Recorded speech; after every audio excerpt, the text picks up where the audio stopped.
नमस्कार मित्रों। RS exam में मेंस हो या इंटरव्यू, देश विदेश में क्या चल रहा है, विभिन्न प्रकार के जो मुद्दे चल रहे हैं उन पे आपकी राय और विचार या एक थिंकिंग प्रोसेस डेवलप होना बहुत आवश्यक है। आंसर लिखें या आप किसी से कोई चर्चा करें तो ये काफ़ी ज़रूरी होता है कि आपके उस मुद्दे के प्रति आपके क्या विचार हैं या आपको पता हो, आप समझ में आए वो मुद्दा आपको। इसलिए हम आज से लेकर आए हैं एक आर्टिकल रीडिंग सेशन। इसमें हम क्या करेंगे कि विभिन्न आर्टिकल्स, जो इम्पोर्टेंट आर्टिकल्स हैं, उनको हम आपसे डिस्कस करेंगे और देखेंगे कि किस प्रकार से जो सोच और जो थिंकिंग प्रोसेस उस आर्टिकल को पढ़ने से आप में डेवलप हुई है, उसका यूज आप प्रश्नों के उत्तर देने में कैसे करेंगे। तो हम स्टार्ट करते हैं आज पहले आर्टिकल से। आप बने रहिए, कोशिश करेंगे कि डेली हम कम से कम एक आर्टिकल आपके साथ डिस्कस कर लें। आज का जो आर्टिकल है वो है कि क्या प्रभावी रहेगी एक नए साल में भारत की कूटनीति। एक बहुत ही ज्वलंत प्रश्न है कि जो वर्तमान की जो वैश्विक परिस्थितियां हैं उनके अंदर भारत की एक जो वर्तमान में जो कूटनीति है, जो डिप्लोमेटिक पॉलिसी है, उसकी क्या स्थिति रहेगी। हम नए साल के अंदर क्या उसी को कंटिन्यू करेंगे या हमें कुछ परिवर्तन करने चाहिए। देखिए, इसमें मोटे मोटे हम जो मुद्दे देखते हैं वो मुद्दे यही हैं कि सबसे पहला हमारा मुद्दा है कि रूस यूक्रेन का जो विवाद चल रहा है, युद्ध चल रहा है, उसको लेकर हमारी क्या प्रतिक्रियाएं हैं।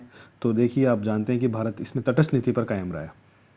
उसने किसी प्रकार का कोई पक्ष नहीं लिया है, दोनों पक्षों से युद्ध का रास्ता न अपनाने और वार्ता करके उस मुद्दे को हल करने के लिए चर्चा की है। हालांकि भारत यदि किसी एक पक्ष को लेता है तो किसी न किसी एक गुट के अंदर शामिल होने की चर्चाएं एक जोरों शोरों से चलने की संभावना रहती है। इसलिए भारत ने सभी ध्रुव, जो बहुध्रुवीय वर्तमान में विश्व का निर्माण हो रहा है, उस स्थिति को देखते हुए किसी न किसी भी पक्ष को अपने किसी भी पक्ष को अपने जो समर्थन देने का है वो विचार नहीं रखा है। उसने तटस्थ नीति पर अपनाया है।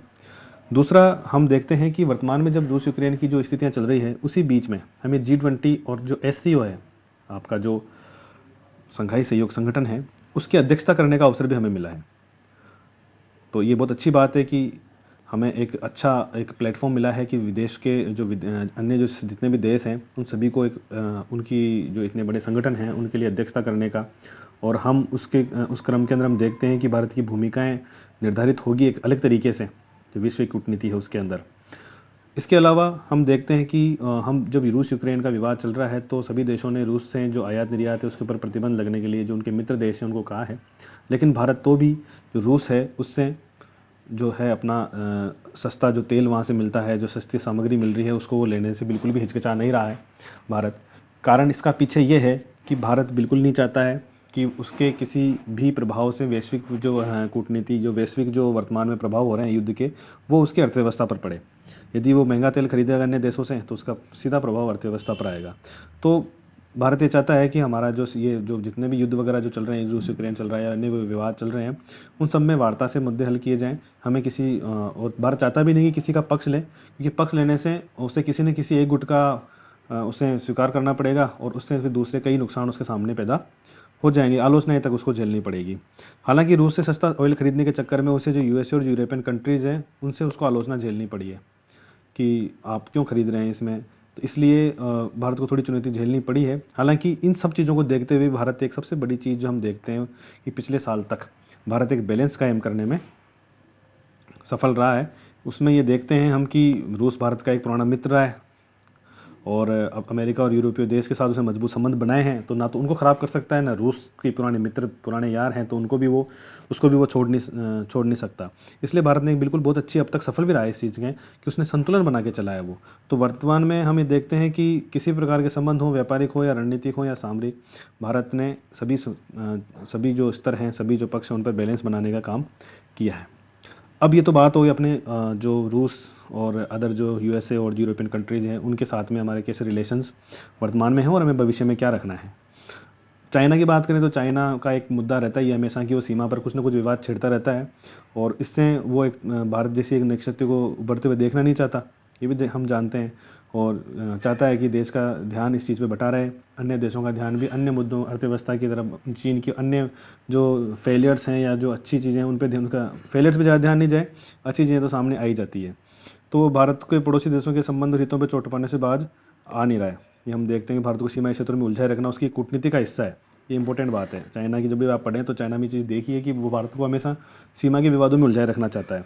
और डेप ट्रैप आप जानते ही हैं कि चाइना की जो डेब्ट ट्रैप पॉलिसी है कि अन्य देशों को कर्ज देकर उनको उलझाकर फिर उनके साथ में उनकी जो आंतरिक व्यवस्था, आंतरिक जो पॉलिसीज है, आंतरिक जो राजनीतिक व्यवस्था है उसके अंदर वो एक तरीके से हस्तक्षेप करता है, जिससे जैसा हमने देखा श्रीलंका के अंदर, अन्य देशों के अंदर भी।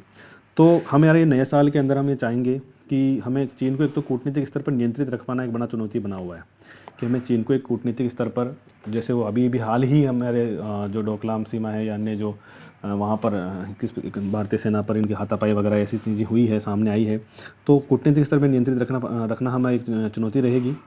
और अन्य देशों की बात करें साउथ एशियन कंट्रीज़ के साथ में, तो वहाँ पर धीरे धीरे कई चीज़ें बदल भी रही है। चाइना का प्रभाव श्रीलंका के अंदर हम देखें तो वहाँ की इतनी बुरी स्थिति में हमने भारत ने मदद भी की, लेकिन तो भी वहाँ पर चाइना की राजनीति का पूरा बना हुआ है, तो वो भी हमें ओवरकम करना है। तो हमारा जो लक्ष्य है, हमारा जो उद्देश्य है वो इस तरह का होना चाहिए कि हम हमारे पड़ोसी देश हैं, कम से कम उनके लिए तो हम प्रयास करते रहें, धीरे धीरे चीज़ें सुधरने लगेगी। जैसे मालदीव में है, तो मालदीव में जो राष्ट्रपति चुनाव लड़ने वाला था उसको एक भ्रष्टाचार में सजा सुना दी, तो अब जो हमारे जो राष्ट्रपति ऐसे थे, जो अब्दुल्ला यामीन जो भारत पक्ष के थे, तो वो चुनाव नहीं लड़ पाएंगे। तो कई स्थितियाँ धीरे धीरे बदल रही है। यहाँ पर बिलावल भुट्टो ने पाकिस्तान के अंदर नरेंद्र मोदी के खिलाफ कुछ अभद्र भाषा का प्रयोग किया, प्रधानमंत्री जी के खिलाफ। तो इस तरह से चीन कई बार ऐसी चीज़ें करवाता भी है ताकि भारत को उलझाए रखे।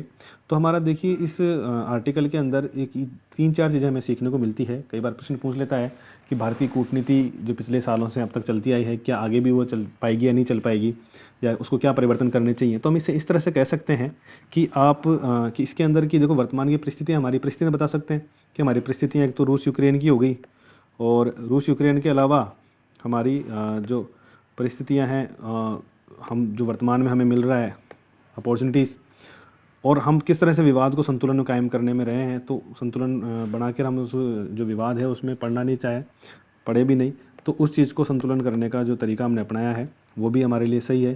तो हम चाहते हैं कि नए साल में भी हम इस संतुलन को बनाए रखें। सबसे बड़ी बात आप संतुलन को लेकर चलनी है कि भारत हमेशा तटस्थ, भारत किसी भी पक्ष को न लेकर गुटनिरपेक्षता की जैसे नीति अपनाता था, वैसे वर्तमान में भारत तटस्थता की नीति पर कायम है।